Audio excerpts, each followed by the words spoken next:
الحمد لله والصلاة والسلام على سيدنا محمد وعلى آله وأصحابه أجمعين. أما بعد، فأعوذ بالله من الشيطان الرجيم. بسم الله الرحمن الرحيم.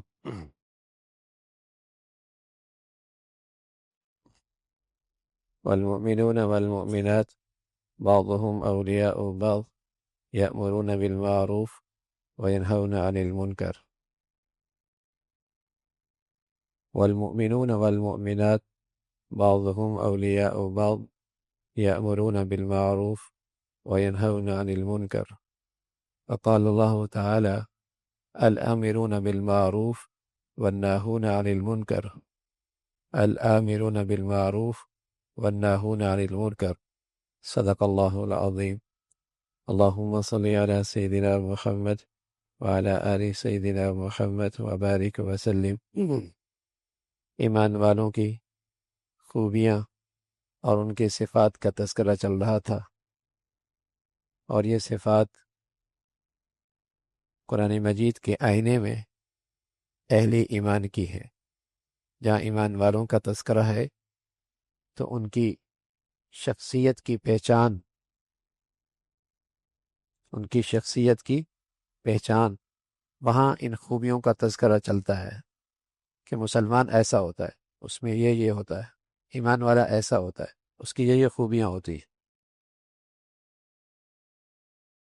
تو ایک اور نمایاں خوبی ایمان والے کی کہ وہ برائی سے اور برے کاموں سے روکتے ہیں، اور وہ اچھائی کی طرف اور اچھائی کا حکم اور اچھائیوں کی نصیحت کرتے ہیں۔ الآمرون بالمعروف والناہون عن المنکر۔ اگر ایمان ہے تو پھر اس کے ذمے یہ فریضہ ہے، پھر بعض موقع پہ اس میں کوتاہی کرنے پر اللہ کی ناراضگی اور پکڑ ہے۔ برائیوں سے روکنا اور اچھائیوں کی طرف بلانا، امر بالمعروف نہی عن المنکر۔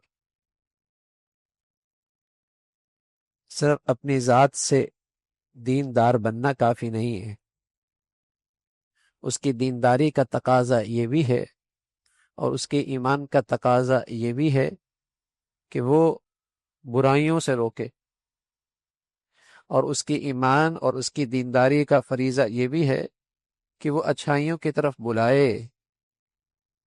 ایسا نہیں کہ گھر کا بڑا تہجد گزار اور بیٹا فرض بھی نہیں پڑھ رہا اور بیٹے باپ کو اس کی پرواہ ہی نہیں ہے، تو اس جرم میں دونوں شریک ہیں۔ ایسا نہیں کہ ماں نیک اور پارسا اور بیٹی شرم و حیا کے پردے سے آری اور خالی، اور ماں کو اس پر کوئی بے چینی اور اس کے ماتھے پہ بل ہی نہیں ہے، تکلیف ہی نہیں ہے، روک ٹوک ہی نہیں ہے، مجرم ہے، اس کی دینداری کام نہیں آئے گی، اس کی دینداری کافی نہیں ہے، اس کی دینداری کا یہ بھی فریضہ ہے، اس کے ایمان کا یہ بھی تقاضا ہے۔ مسلمان معاشرے میں برائیاں نہیں پھیلتی تھی، اس لیے کہ ہر ایک برائیوں کو روکنے ٹوکنے کے لیے اپنی ذمہ داری سمجھتا تھا۔ ہر یہ شخص یہ سمجھتا تھا کہ یہ میری ذمہ داری ہے۔ جب ہر دفتر میں، ہر دکان میں، ہر گھر میں، ہر جگہ مسلمان ہیں اور وہ اس کو اپنی ذمہ داری سمجھتا ہے، تو پھر برائیوں کو طاقت نہیں ملتی تھی، پھر برائیوں کا اشاعت نہیں ہوتی تھی، روک ٹوک ہوتی تھی۔ پہلے گھر کا بڑا ہوتا تھا، اولاد کو اندیشہ ہوتا کہ ابا دادا بڑے برا منائیں گے، ناراض ہو جائیں گے، تنبیہ ہوگی، سزا مل سکتی ہے۔ اور اب ایسا نہیں ہے، نمازی اور بے نمازی دونوں ایک گھر میں اور دونوں ایک دسترخوان پہ کھا رہے ہیں، دونوں ایک دسترخوان پہ کھا رہے ہیں۔ فرمایا یہ برائی بنی اسرائیل میں تھی کہ ان کے ہاں برائیوں کا روک ٹوک نہیں تھا، اور بروں کے ساتھ اٹھنا بیٹھنا تھا، اللہ نے اچھوں کے دل بھی برے ہی کر دی، ان پر بھی اللہ کی لعنت ہو گئی۔ کانوا لا یتناہون عن منکر فعلوا، دسترخوان پہ دونوں بیٹھے ہیں، ایک نے فجر پڑھی ایک نے نہیں پڑھی، لیکن جس نے پڑھی اسے کوئی پرواہ نہیں کہ اس نے نہیں پڑھی اور ناشتے میں میرے ساتھ ہے، اسے کوئی پرواہ نہیں۔ کانوا لا یتناہون عن منکر فعلوا، یہ بنی اسرائیل کیوں مردود ہوئے، اللہ کے غضب کے کیوں شکار ہوئے کہ جو برائی کر رہے تھے ان کے اٹھنے بیٹھنے میں کوئی فرق نہیں آیا، انہیں برائی سے نہیں روک رہے تھے۔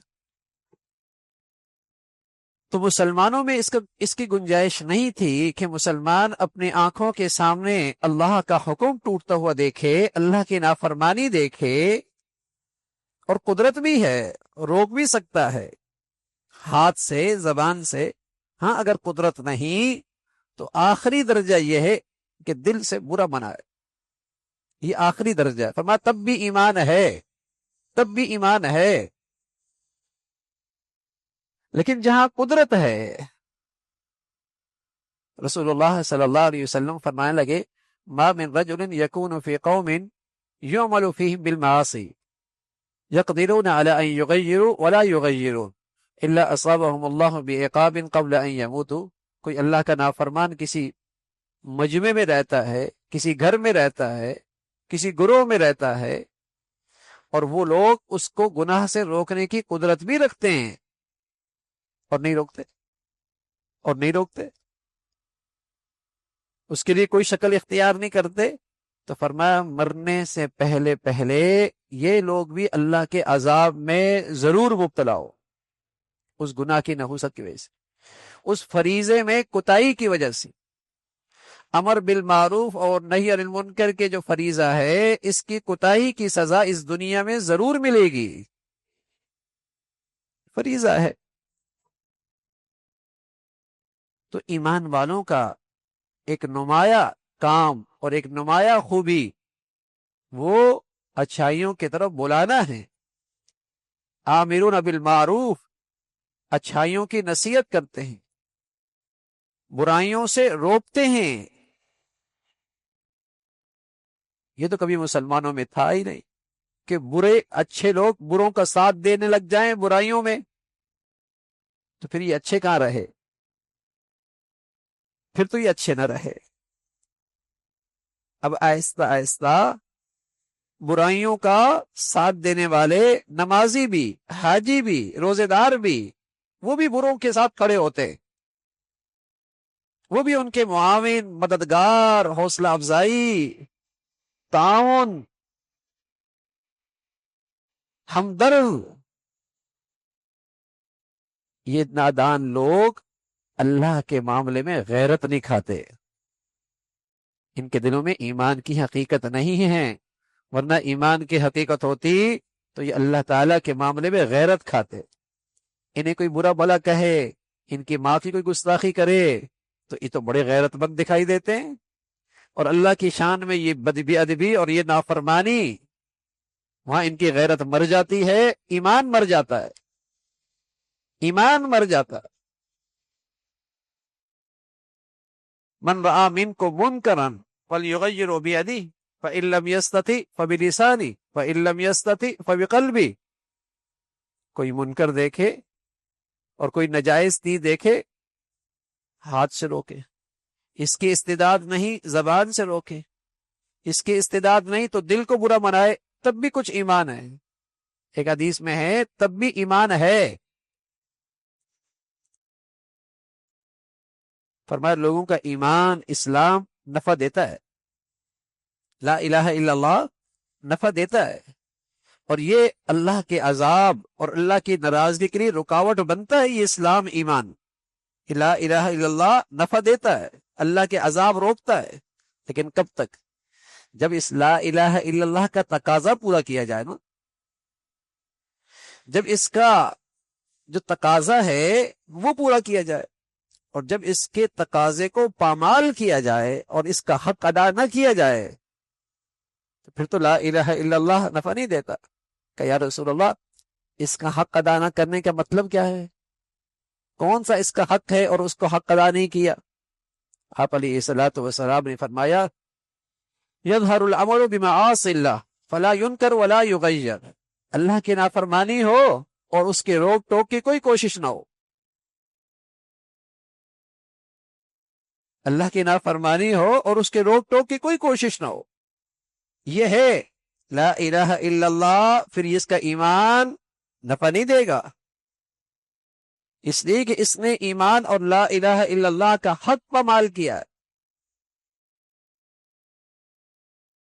امر بالمعروف نہی عن المنکر، اگر یہ ہوتا کہ مسلمان اس حقیقت کو سمجھتے تو کم از کم نمازیوں کے گھر میں تو بے نمازی نہ ہوتے نا بھائی، نمازیوں کے دفتر میں تو بے نمازی نہ ہوتے نا بھائی، نمازیوں کے فیکٹری میں تو بے نمازی اکٹھے نہ ہوتے نا بھائی، جو خود گناہوں سے پرہیز کرتے ہیں ان کے گھر میں تو اللہ کے نافرمان نہ ہوتے نا بھائی۔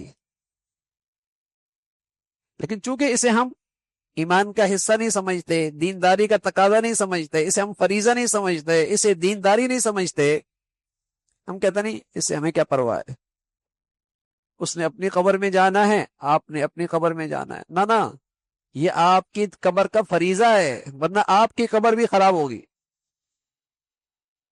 جہاں آپ کو قدرت ہے نا، اور جہاں آپ برائی روک سکتے ہیں، اس کا تعلق آپ کی قبر سے ہے، وہ اس کی قبر سے نہیں ہے، وہ آپ کی قبر سے۔ یا بنیا، اے بیٹے، اقم الصلاۃ، نماز پڑھا کر، وامر بالمعروف، اچھائیوں کی نصیحت کیا کر، ونہا عن المنکر، برائیوں سے روکا کر، واصبر علی ما اصابک، سب تکلیف پہ صبر کیا کر، ان ذلک من عزم الامور، یہ بڑے کام ہے، باہمت لوگوں کے کام ہے۔ وامر اہلک بالصلاۃ، اپنے گھر والوں کو نماز کا حکم کرو، اپنے گھر والوں کو نماز کا حکم کرو، اپنے گھر والوں کو اچھے اخلاق کی تلقین کرو، اپنے بچے بچیوں کو پردے کی بات کرو۔ ایک گھر سے اماں نکل رہی ہے، ابا نکل رہا ہے، ایک گھر سے بچی نکل رہی ہے، اماں نکل رہی ہے، دونوں کی زندگیوں میں اتنا فرق ہے کہ لگتا ہی نہیں یہ ماں بیٹیاں ہیں۔ کیوں؟ اس بیٹی کو نئی روشنی کی ہوا لگی ہوئی، اور یہ ماں، اس پر اس کے بڑوں نے محنت کی تھی، اس کی زندگی پہ دینداری ہے۔ اس بچی پہ ان کے بڑوں نے محنت نہیں کی، دونوں کی زندگیوں میں اتنا فاصلہ ہے، لگتا نہیں دونوں ماں بیٹیاں ہیں۔ ایک گھر سے باپ نکلتا ہے، بیٹا نکلتا ہے، لگتا ہی نہیں باپ بیٹے، اس لیے کہ باپ پہ ان کے بڑوں نے محنت کی تھی، اور آج اس بیٹے پر نئی روشنی نے محنت کر لی، دونوں کی زندگی میں اتنا فاصلہ، لگتا ہی نہیں ہے دونوں ایک گھر سے، دونوں باپ بیٹے ہیں۔ یہ آج فریضہ عموماً چھوڑ دیا گیا، اس پہ توبہ بھی نہیں ہوتی۔ ہم بہت ساری کمزوریوں پہ ہمیں یاد ہوتا، پھر بھی توبہ کر لیتے، لیکن اس فریضے کی کوتاہی پر مسلمان توبہ نہیں کرتا۔ ایک ہے عام مجمع، وہ عام مجمع اگر کسی برائی میں مبتلا ہے، آپ دعوت دیں گے، آپ انہیں بلائیں گے، آپ کو فضیلت ملے گی، اجر ملے گا۔ لیکن جہاں آپ کا اختیار چل رہا ہے، جو آپ کے ماتحت ہیں، جن کا نان نفقہ آپ کے ذمے ہیں، جن کے اوپر اللہ نے آپ کو ذمہ دار بنایا ہے، وہاں تو برائی روکنا آپ کے لیے واجب ہے، وہاں تو روکنا واجب ہے۔ تو میرے عزیزو، یہ بھی مسلمانوں کا ایک فریضہ ہے، اور بہت کوتاہی ہو رہی۔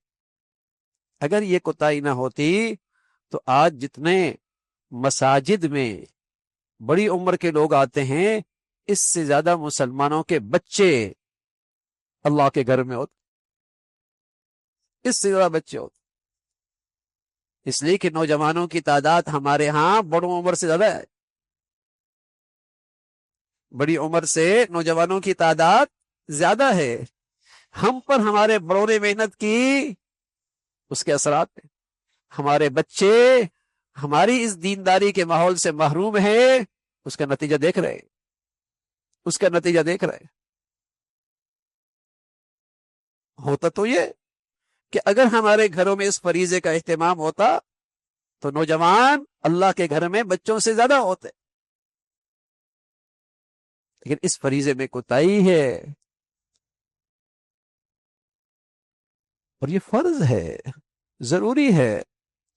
قرآن کی ایک چھوٹی سی سورت ہے، اور امام شافعی رحمۃ اللہ علیہ فرمایا کرتے تھے اگر پورا قرآن نبی نازل ہوتا اور انسان کی کامیابی اور فلاح کے لیے یہ ایک چھوٹی سی سورت ہی نازل ہوتی تو یہ بھی کافی تھی، اس لیے کہ اس میں پورا دستور زندگی ہے، پوری زندگی کا خلاصہ ہے، ایک مسلمان کی زندگی کا خلاصہ اس میں آ گیا۔ والعصر ان الانسان لفی خسر، انسان تو گھاٹے میں ہیں، نقصان میں ہیں، الا الذین آمنوا وعملوا الصالحات، ہاں وہ گھاٹے سے نکلے، وہ نقصان سے نکلے، انہوں نے اپنی زندگی کی پونجی قیمتی بنائی، انہوں نے اپنی زندگی کا سرمایہ قیمتی بنایا، ضائع ہونے سے بچا لیا۔ کنہوں نے؟ الذین آمنوا وعملوا الصالحات، جو اپنی ذات میں دیندار، اپنے ذات میں دیندار، اپنی ذاتی زندگی کے اندر نیک، اپنی ذاتی زندگی میں اللہ کے حکم پورا کرنے والے، وتواصوا بالحق وتواصوا بالصبر، اور دوسروں میں اللہ کا حکم زندہ کرنے کی کوشش کرنے والے۔ پورا خلاصہ ہے دینداری کا، مسلمان کی دینداری کا خلاصہ ہے، اپنی ذات بھی اور دوسروں پر بھی۔ یہ ہے زندگی کی پونجی کی قیمت، ورنہ زندگی کی پونجی ضائع کر دی، زندگی کی شکل میں جو اللہ نے سرمایہ دیا ہے ضائع کر دیا۔ پھر سرمایہ دو چیزیں اکیلی نہیں کہ میں خود دیندار بن جاؤں، اور ایسا ہوتا ہی نہیں۔ اگر بچوں کو اور اپنے ماتحتوں میں دینداری کی فکر نہ کی تو ایک وقت آتا ہے ماں باپ ان کے سامنے ہتھیار ڈال دیتے، وہ طاقتور ہو جاتے، کاروبار ان کے ہاتھ میں آ جاتا ہے، پیسہ ان کے ہاتھ میں آ جاتا ہے، اس بڑی عمر والے کو کوئی نہیں پوچھتا۔ پھر اب گھر میں وہ ہوتا ہے جو وہ چاہ رہے ہوتے ہیں، اور یہ بھی مبتلا ہوتا ہے پھر ان گناہوں میں۔ یہ اپنی ذات میں بڑا دیندار تھا، لیکن اب ہتھیار ڈال دیے، اس کے ہاتھ میں کچھ رہا ہی نہیں، اور جب کچھ اس کے پاس سب کچھ تھا، اس نے ان کی تربیت نہیں کی، اس کی فکر نہیں کی، گناہوں کی روک تھام نہیں کی، اللہ کے حکم ٹوٹ رہے تھے، اس کے پیشانی پہ بل نہ آئے، یہ مصیبت آ گئی۔ تو میرے عزیزو، امر بالمعروف نہی عن المنکر، یہ اس برائی کو روکنا ہماری ذمہ ہے، اپنی طرف سے پوری تدبیر ہو۔ مثلا آگ لگ گئی تو کیا کرتے ہیں؟ آگ لگتے آدمی پانی ڈال کے بجھا دیتا ہے، لیکن آگ بڑی ہے، اس کے بس میں نہیں ہے، تو یہ زبان استعمال کرتا ہے، لوگوں کو بلاتا ہے مدد کے لیے، میاں آگ لگی ہے۔ لیکن اگر زبان سے بھی بات نہیں بنتی، تیسرا کام کیا کرتا ہے؟